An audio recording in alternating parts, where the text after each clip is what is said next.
क्या 9/11 के दोषियों का केस हिंदुस्तान की कोर्ट में चल सकता है? क्या भारत की न्यायपालिका अमेरिका के 9/11 के घटना के लिए कोई निर्णय फैसला कर सकते हैं? और अमेरिका का पाकिस्तान तरफी जो रवैया है, उसके सामने भारत सरकार ने अब कड़ा निर्णय करना पड़ेगा, इस समय की मांग है। ये नरेंद्र मोदी की शपथ थी। मुंबई आतंकी हमले के पीड़ितों को न्याय दिलाने की शपथ। आज से ठीक 14 साल पहले जब वो गुजरात के मुख्यमंत्री थे।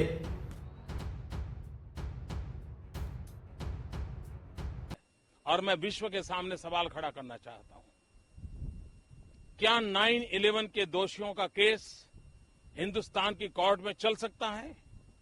क्या अमेरिका इसके लिए हमें परमिशन देगा? क्या भारत की न्यायपालिका अमेरिका के 9/11 के घटना के लिए कोई निर्णय फैसला कर सकते हैं? एक बहुत बड़ा वैश्विक स्तर पर यह सवाल खड़ा हुआ है। मैं आशा करूंगा कि भारत सरकार तत्काल इस विषय में अपनी प्रतिक्रिया दे। भारत सरकार अमेरिका के खिलाफ अपनी आवाज उठाए और अमेरिका का पाकिस्तान तरफी जो रवैया है, उसके सामने भारत सरकार ने अब कड़ा निर्णय करना पड़ेगा, इस समय की मांग है। वरना एक के बाद एक दोषी लोग अमेरिका चले जाएंगे, अमेरिका की कोर्ट में केस चलेंगे। 26/11 मुंबई आतंकी हमले को एक दशक से ज्यादा वक्त बीत चुका है, लेकिन इसकी परछाई अब भी अंतर्राष्ट्रीय अदालतों और जांच एजेंसियों के बीच घूम रही है। इस हमले के एक साजिशकर्ता तहव्वुर हुसैन राणा का नाम लगातार सुर्खियों में बना हुआ है। अमेरिकी सुप्रीम कोर्ट ने तहव्वुर राणा के भारत प्रत्यर्पण का रास्ता साफ कर दिया है। आज 10 अप्रैल को कड़ी सुरक्षा के बीच उसे भारत लाया गया। 64 वर्षीय पूर्व पाकिस्तानी सैन्य चिकित्सक और कनाडाई नागरिक तहव्वुर हुसैन राणा पर 2008 के मुंबई हमलों के पीछे मास्टरमाइंड होने का आरोप है। 26/11 हमले में दक्षिण मुंबई के कई स्थानों पर बहुत ज्यादा नुकसान पहुंचा था। आज भी यह हादसा जब याद आता है तो लोगों की रूह कांप जाती है। ये 26/11 की घटना है। हम लोग गुजरात से बॉम्बे आए थे ट्रेन पकड़ने के लिए, मतलब गाजीपुर आने के लिए। उसमें मतलब ये घटना घटी और मतलब कि मेरे हस्बैंड मतलब मारे गए और एक बेटी थी 3 मंथ की, और यही शीतल यादव, और अभी इनके सर में कांच है। और उसमें आप लोग स्टेशन में बैठे थे, कितने बजे की बात है? ये उसमें शायद ये ट्रेन थी 12:05 की थी, कितने की थी। अभी हम लोग मतलब जैसे कि वही खा पी के थोड़ा से मतलब सब कोई बैठे थे, मतलब कि अब ट्रेन आने ही वाली थी 11:15 बजे की लगभग शायद। तब तक मतलब एकाएक फायरिंग होने लगी। हम लोग को पता ही नहीं चला क्या हो रहा है क्या नहीं हो रहा है। तो इसके बाद फिर एकाएक पूरा जैसे कि वो ग्रेनाइट मतलब होने लगा पूरा, और उन लोग के शरीर में पूरा चुभने लगा। तो हम लोग सोचे कि कोई पटाखा फूट रहा है, चुभने लगा पूरा, और सब कोई भागने लगा, भगदड़ मच गई। फिर इसके बाद हम अपने बच्चे को लेकर हम भागने लगे। हस्बैंड सोए थे बेचारे वो। अब उनको हमको AK-47 लग गया। उठ के बैठे, उनको दिमाग में लग गई और मतलब उसी में मतलब गोलीबारी होने लगी कि बम फटा, क्या हुआ? पहले मतलब वो जो ग्रेनाइट होता है ना, पहले वो मतलब पुट मतलब जैसे फूटने लगा, तो जाके सबके शरीर में चुभने लगा। तो सब कोई सोचा कि मतलब दीपावली बीती थी कि मतलब पास में आ रही थी, तो हमें लग रहा है कि मतलब कोई ऐसे मजाक में पटाखा वटाखा फोड़ दिया होगा। सबको पहले ऐसे सोचा, बाद में मतलब सब भगदड़ ज़्यादा ही, मतलब सबको चुभने लगा, सर में हाथ में सबको लेके मतलब इसको बच्ची को हम लेके भागने लगे तो पूरा गोली चलने लगी। गोली तो हम लोग को मतलब नहीं लगी, लेकिन जैसे मेरे हस्बैंड को लगी और वो मतलब दिमाग में उनको लगी। फिर इसके बाद वो मतलब अपना गिर गया। हम लोग अपने बच्ची को, और साथ में थी लोग, तो उन्होंने अपना बच्ची को लेके भागने लगे, वो अपने बच्चे को लेके भागने लगी। हम लोग को समझ नहीं आ रहा था मतलब क्या हो रहा है। फिर इसके बाद हम लोग एक बगल में कोई हॉस्पिटल था, वहाँ हम तो अपना बेहोश हो गए बच्ची को लेके। फिर कुछ टाइम के बाद अपना एम्बुलेंस आया, ले गया। एक हॉस्पिटल था मेरे यहाँ पर, ऑपरेशन हुआ, यहाँ पर भी गोली लग गई थी। फिर इसके बाद फिर होश आया। फिर इसके बाद JJ में ले गया। फिर JJ में हम 1 महीने तक थे बच्ची को लेके। अभी इनके सर में 7 mm का कांच है। मेरे सर में तो बहुत है, इतना पूरा मेरे साथ दर्द करता है। यहाँ है, पूरे शरीर में कांच भी है, पूरे जगह। वो तो सर में इतना दर्द करता है कि जैसे लगता है कि मतलब ऑपरेशन कराने के लिए सोचते हैं, तो सब कोई कहता है कि ऑपरेशन कराएंगी तो इससे भी कंडीशन आपका ख़राब हो सकता है। तो फिर अब क्या करें, ये हाथ में यहाँ है। तो हमारा तो चल बेटी का 7 mm का कांच है। डॉक्टर को दिखाएं, JJ में ले जाके CT स्कैन कराएं। डॉक्टर कह रहे हैं कि अभी इनको कोई प्रॉब्लम नहीं हो रहा है। तो फिर इनको मतलब अभी कुछ मत कराइए। एक आप तकरीबन 9 साल या 10 साल के आसपास की ये घटना हुई, आपके पैर में गोली लगी, वो पूरा मंजर किस तरह से बयां करेंगे, क्या कहना चाहिए? उस रात को मैं जब 9 साल 11 महीने की थी, 26/11 का जब हमला हुआ, उस दिन मुझे मेरे पैर में गोली लगी। मैं पूना जाने वाली थी मेरे बड़े भाई को मिलने के लिए। सीएसटी से मैं बैंड्रा से गई थी सीएसटी से मैं पूना जाने वाली थी। तब मैंने वहां आतंकवादी कसाब को देखा था जो अंधाधुंध गोली फायरिंग कर रहा था। कई लोगों को मारा था उसने। मेरे सामने कई लाशों गिरी हुई थी, छोटे बड़े बच्चे बड़े बुजुर्ग सभी लोग थे। मुझे समझ नहीं आ रहा था कि आखिर वहां तभी सब क्या हो रहा है। एक गोली लगने के बाद मुझे मेरे पैर में मैं भी बेहोश हो गई थी। वहां से मुझे हॉस्पिटल शिफ्ट किए, पहले सेंट जॉर्ज में मेरा ऑपरेशन नहीं हुआ, फिर उसके बाद मुझे जेजे शिफ्ट किए। जेजे में मैं करीबन 1.5 महीने एडमिट रही। मेरा पैर का 6 ऑपरेशन किया गया। मेरे पापा ने दोनों आतंकवादी को देखा था, कसाब और अब्बू इस्माइल को, और मैंने कसाब को। फिर 10 जून 2009 को जाके कोर्ट में हमने आइडेंटिफाई की थी। जब कोर्ट में गई थी आप, पहली बार कसाब को देखा आपने, क्या फील हो रहा, किस तरह से? जब मैं कोर्ट रूम में गई थी तब मैं बैसाखी से चलती थी। ऐसा मन हुआ था ये बैसाखी फेंक के कसाब के मुंह पे मारूं, पर मैं कुछ कर नहीं सकती थी। या मुझे कोई गन दे तो मैं इसे अभी यहाँ खत्म करूं। तब मेरी उम्र 10 साल की थी, मैं बहुत छोटी थी। उस आतंकवादी के लिए मैं तभी कुछ नहीं कर सकती थी। तब से वो खुनस आज तक वैसा ही है, कभी कम नहीं हुआ, उल्टा बढ़ा है। और मेरी आगे भी यही मांग रहेगी कि जितने भी आतंकवादी जो अभी बचे हैं उन सभी को फांसी की सजा होनी चाहिए, जैसे कसाब को हुई। आप पहली विटनेस थी जिसने कसाब को पहचाना। उसी के बाद पूरी प्रोसीडिंग शुरू हुई और पूरा हुआ। उसके बाद सरकार ने भी आपको काफी सराहा कि एक 9 साल की लड़की ने इस तरह से। जी, मैं कम उम्र की पहली गवाह बनी थी। मेरे घर से मेरे पापा भी गवाह बने थे। विटनेस और भी थे 26/11 केस में। वो लोगों ने और हमारे ऑफिसर ने काफी कुछ किया है इस केस के लिए। तो इसलिए मैं उन सभी को सैल्यूट करना चाहती हूँ कि आप सभी ने एक हिम्मत दिखाई। और 26/11 का हादसा ऐसा है कि आज तक कोई उस हादसे को भुला नहीं पाया, और उस दर्द में अभी भी सभी है। तो जब पूरी वो दर्द तब हटेगी जब पाकिस्तान में जो पूरे मास्टरमाइंड जो आतंकवादी अभी भी जिंदा है, जब वो खत्म होगा तब लगेगा कि हाँ, इंसाफ पूरा मिला है हमें। तहूर राना को फाइनली इंडिया लेकर आ रहे, तो ये सबसे बड़ी जीत है हमारी इंडिया की। मैं इंडियन गवर्नमेंट को और यूएस गवर्नमेंट को थैंक यू कहना चाहती हूँ कि फाइनली तहूर राना आ रहा है। उससे काफी इंफॉर्मेशन हमारे देश को मिलेगी। जो पाकिस्तान में आज भी छुप कर बैठे, जो आतंकवाद को पाल रहे हैं, जो आतंकवाद को बढ़ावा दे रहे, उन सभी का सामने नाम अभी आएगा। तो ये हमारी इंडियन गवर्नमेंट को अच्छी जीत मिल रही है। 16 साल होके गए 26/11 को। इन 16 सालों में जो नरेंद्र मोदी सर जी की अभी जो सरकार चल रही है, उन्होंने बहुत काम किया आतंकवाद खिलाफ के लिए। तो ये बहुत अच्छी बात है। मैं उनसे यही अपील करूंगी कि आगे भी आप ऐसे ही काम करते रहिए। और जो पाकिस्तान में अभी भी आतंकवादी बैठे हैं और जो हमारे इंडिया से भी या कहीं से भी जो आतंकवाद को सपोर्ट कर रहा है, उन लोगों को भी आप सजा दीजिए। जो दाऊद है, हाफिज सईद है, जो आतंकवादी और मास्टरमाइंड है जो पाकिस्तान में, उन लोगों को भी लाके फांसी की सजा देनी चाहिए। अभी हमारा वैसे भी इंडिया नया भारत है, तो हमारी भारत घुस कर मार के आती है आतंकवादी को। तो मैं यही अपील करूंगी जो अभी भी वहां पर जिंदा बैठे हैं, जो आतंकवाद बढ़ा रहे, जो कसाब जैसे लोगों को बनाते हैं, जो कसाब जैसे लोगों को हमारे देश में या कहीं और भी बेचते, उन लोगों को आप खत्म कीजिए। इस हादसे को अंजाम देने के लिए 10 आतंकी भारत आए थे, जिन्होंने मुंबई में पहली बार खुलेआम गोलियां बरसाई और बहुत आतंक फैलाया। तहव्वुर राना इस आतंकी हमले का मास्टरमाइंड था। अमेरिकी सुप्रीम कोर्ट ने तहव्वुर राना के प्रत्यर्पण पर रोक लगाने वाली याचिका खारिज कर दी थी। तहव्वुर ने याचिका दायर कर कहा था कि वह पार्किंसन बीमारी से पीड़ित है और ऐसे में यदि उसे भारत प्रत्यर्पित किया गया तो वहां उसकी जान को जोखिम हो सकता है। तहव्वुर राना को 2009 में FBI ने अरेस्ट किया था। तहव्वुर राना को अमेरिका में लश्कर ए तैयबा का समर्थन करने का दोषी ठहराया गया था। वह अभी तक लॉस एंजलिस के एक डिटेंशन सेंटर में बंद था।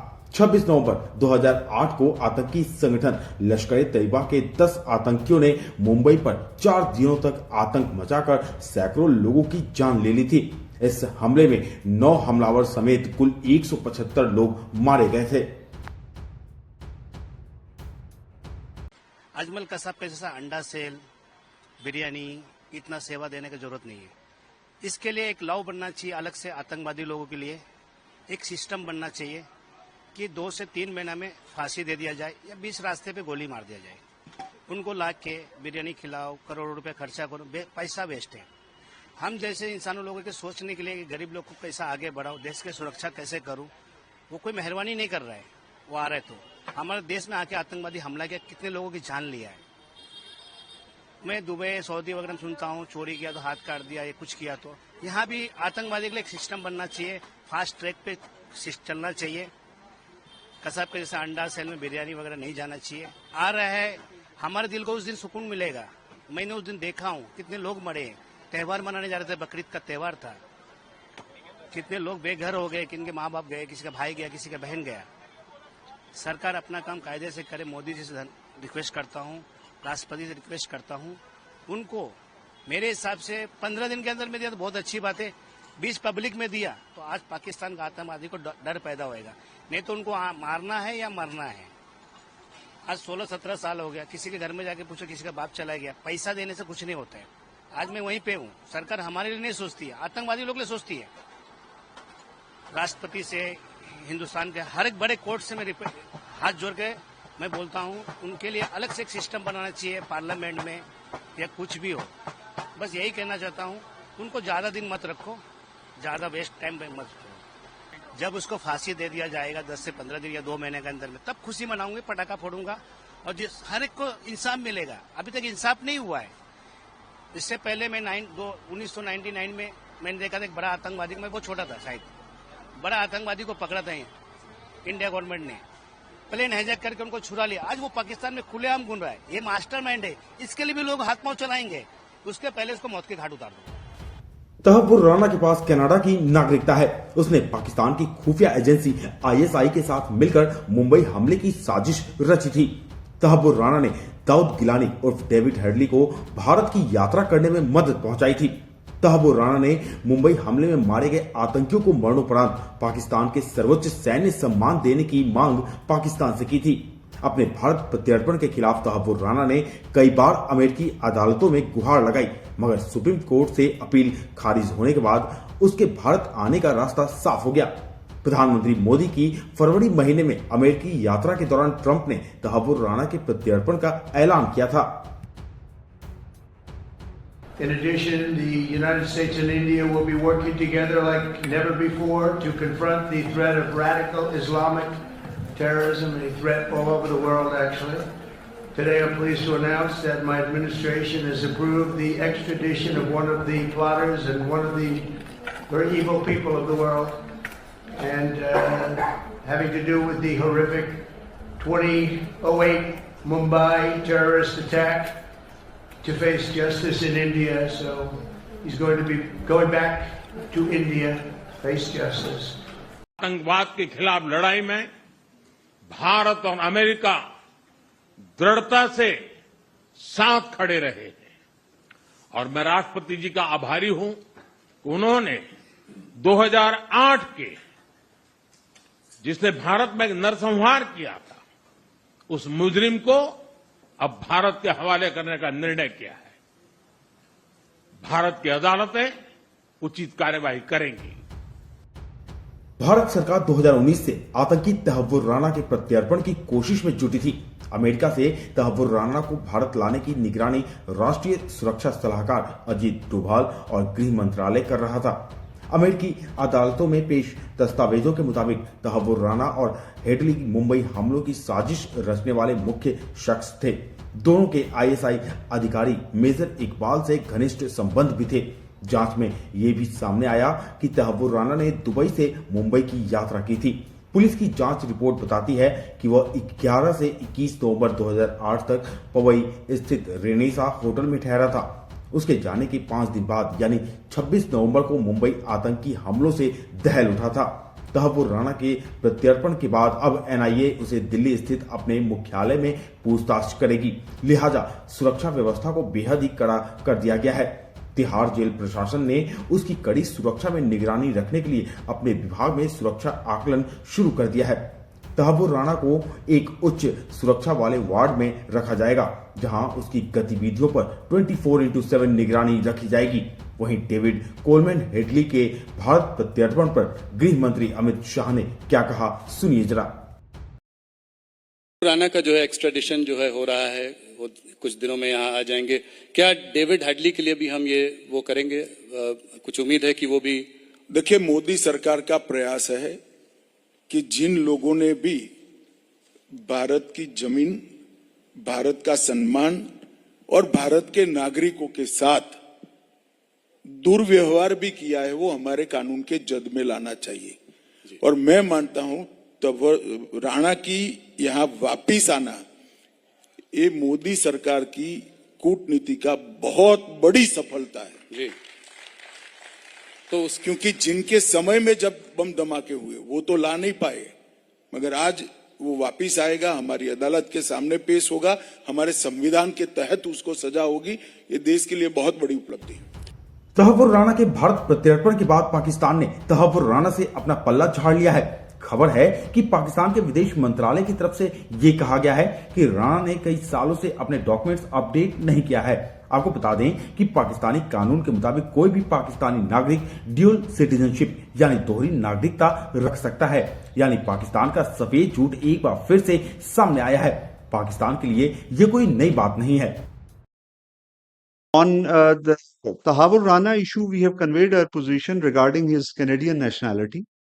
And as far as our record indicates, he did not even apply for renewal of his Pakistani origin documents for the last 2 decades. I reiterate position, we will give further updates in due course. बहरहाल आइए जानते हैं तहव्वुर राणा की गिरफ्तारी से लेकर उसके प्रत्यर्पण तक की पूरी कहानी। 1990 के दौर में तहव्वुर हुसैन राणा पाकिस्तान सेना की मेडिकल कोर में काम करता था। इसके बाद में वो कनाडा में रहने लगा। 1992 में तहव्वुर राणा शिकागो में इमिग्रेशन सर्विस नामक कंपनी शुरू करता है और फिर 2006 से 2008 के बीच तहव्वुर का दोस्त डेविड कोलमैन हेडली पाकिस्तान और भारत की यात्रा करता है। वह लश्कर ए तैयबा और आईएसआई के साथ संपर्क में होता है। हेडली भारत में मुंबई हमलों के लिए रेकी करता है और राणा उस दौरान उसे कवर देने वाला लेटर और विजिट सपोर्ट प्रदान करता है। सबसे पहले हेडली ने भारत में हमले की जासूसी के लिए राणा की एजेंसी के नाम से मुंबई में ऑफिस खोला और फिर 2007 से 2008 के बीच हेडली ने 5 बार भारत की यात्रा की, जिसमें वीजा और सुविधा देने का काम राणा ने किया। हमलों से पहले राणा खुद भी मुंबई आया था ताकि सारी तैयारियां सही ढंग से हो सकें। 11 नवंबर से 21 नवंबर तक राणा मुंबई में ही रहता है और फिर 26 नवंबर 2008 को मुंबई में आतंकी हमला होता है, जिसमें 175 लोग मारे जाते हैं और सैकड़ों घायल होते हैं। भारतीय सुरक्षा एजेंसियों की जांच में हेडली और राणा की भूमिका सामने आती है। एफबीआई की गिरफ्तारी और अमेरिकी अदालत में पेश दस्तावेजों में राणा की जाहिर भूमिका सामने आई थी। हेडली खुद सरकारी गवाह बन गया और उसने बताया कि कैसे राणा ने उसे लश्कर और आईएसआई के लिए काम करने में मदद की। अक्टूबर 2009 में एफबीआई द्वारा शिकागो में तहव्वुर राणा को गिरफ्तार किया जाता है। उस पर भारत में आतंकवादी गतिविधियों को समर्थन देने और लश्कर ए तैयबा से संबंध रखने का आरोप लगाया जाता है। लेकिन फिर 2011 में शिकागो में अमेरिकी अदालत ने तहव्वुर राणा को भारत में 26/11 हमलों के लिए दोषी नहीं ठहराया, लेकिन उसे डेनमार्क में जीलैंड पोस्ट अखबार के खिलाफ साजिश रचने और आतंकवादी समूहों का समर्थन करने का दोषी पाया गया। इस मामले में राणा को 14 साल की सजा सुनाई जाती है। साल 2020 में भारत सरकार ने राणा के प्रत्यर्पण की मांग की, लेकिन उसी वर्ष राणा को अमेरिकी जेल से रिहा किया गया, लेकिन प्रत्यर्पण के लिए दोबारा गिरफ्तार किया गया और फिर 2025 में ही कैलिफोर्निया की एक अमेरिकी अदालत ने फैसला सुनाया कि तहव्वुर राणा को भारत प्रत्यर्पित किया जा सकता है। कोर्ट ने कहा कि भारत की ओर से दिए गए सबूत पर्याप्त हैं और प्रत्यर्पण की प्रक्रिया अंतर्राष्ट्रीय संधियों के तहत वैध है। आपको बता दें, भारत के लिए ये प्रत्यर्पण इतना आसान नहीं था। सुप्रीम कोर्ट द्वारा याचिका को खारिज करना, कई अमेरिकी अदालतों में वर्षों से चल रही कानूनी कार्रवाई, ये प्रत्यर्पण भारत की वर्षों की कानूनी और कूटनीतिक मेहनत का नतीजा है जो अब रंग लाती दिख रही है। कांग्रेस सरकार के समय हम जिस होटल में खड़े हैं, यहीं पर आतंकवादियों ने हमला किया था। ये होटल पे लोगों की जान गई थी, लेकिन कांग्रेस की सरकार ने कुछ किया नहीं आरोपियों के ऊपर सख्त सजा दिलाने के लिए, बल्कि जो पकड़ा गया था कसम उसको भी बिरयानी खिलाते थे। ये मोदी जी का दृढ़ संकल्प था कि जिन लोगों ने हमारी देश पर आंख उठाई उनको सख्त से सख्त सजा मिले। और आज हर भारतवासी को गर्व है मोदी जी पर, विशेषकर हम सब मुंबई कर कृतज्ञ हैं मोदी जी के कि ऐसे लोग जिन्होंने हमारे देश के ऊपर हिंसक आक्रामक हमला किया था, उनको हम भारत के धरती पर भारत के कानून के अंतर्गत सजा दिलाएंगे। मुंबई हमलों के मास्टरमाइंड तवूर राणा को भारत लाना एक स्वागत योग्य कदम है। भारतीय सुरक्षा एजेंसी के प्रयासों से और प्रधानमंत्री श्री नरेंद्र मोदी जी की विल के कारण ये कूटनीतिक जीत हुई है और ये जीत दर्शाती है कि प्रधानमंत्री नरेंद्र मोदी की सरकार आतंकवाद के प्रति जीरो टॉलरेंस की नीति से पूरी तरह कार्य कर रही है और कामयाबी भी पा रही है। भारत की तरफ जो व्यक्ति बुरी नजर से देखेगा, भारत के लोगों की हत्या करेगा या हत्या करवाएगा, वो बख्शा नहीं जाएगा। ईंट का जवाब पत्थर से देंगे। मानवता के हत्यारे दुश्मनों को दुनिया के किसी भी कोने में छुप जाए, उसे गर्दन पकड़कर लाएंगे भी और उनके जुल्मों की कठोर से कठोर सजा न्यायालय से दिलवाएंगे भी। राणा को भारत लाया जा रहा है। आप यह जानिए कि अब वैसे देशद्रोहियों का जो इस देश पर बुरी नजर रखने वाले हैं, किसी का भी अब कल्याण नहीं है, सबका सफाया होगा। मोदी जी है तो इस देश में सब कुछ मुमकिन है। अगर मोदी जी नहीं होते, कांग्रेस का कार्यकाल होता, तो क्या ये राणा की भारत में वापसी होती? नहीं होती। ये तो मोदी जी के कारण हो रही है। कांग्रेस के कार्यकाल में क्या था? कसाब को बिरयानी खिलाई जा रही थी। अब इन बातों को हम नकार नहीं सकते कि तहव्वुर राणा ने जिस प्रकार के मुंबई के हमले पर वो खुद एक मास्टरमाइंड रहा, तो लोगों का आक्रोश है कि ऐसे व्यक्ति विशेष को कड़ा से कड़ा दंड होना चाहिए। और वही बात हमारे साथी शिवसेना के प्रवक्ता ने कही है। उनके भाव को समझने की आवश्यकता है। कानून कानून का काम करेगा और हम उसे फांसी के तक वो कैसा पहुंचे, इसका पूरा प्रयास करेंगे। भारत में इजराइल के राजदूत रूवेन अजार ने तहव्वुर राणा के भारत लाए जाने पर आधिकारिक बयान जारी कर इस घटनाक्रम का स्वागत किया। उन्होंने कहा, मैं आतंकवादियों को न्याय के कटघरे में लाने के लिए भारत सरकार की दृढ़ता के लिए धन्यवाद देना चाहता हूं। मुंबई हमले में इजरायली नागरिक भी मारे गए थे। We are encouraged to hear about the extradition to India of one of the perpetrators of the terrible and horrendous terrorist attacks that happened in Mumbai on the 26th of November 2008, which took the lives of more than 170 innocent civilians, including Israelis.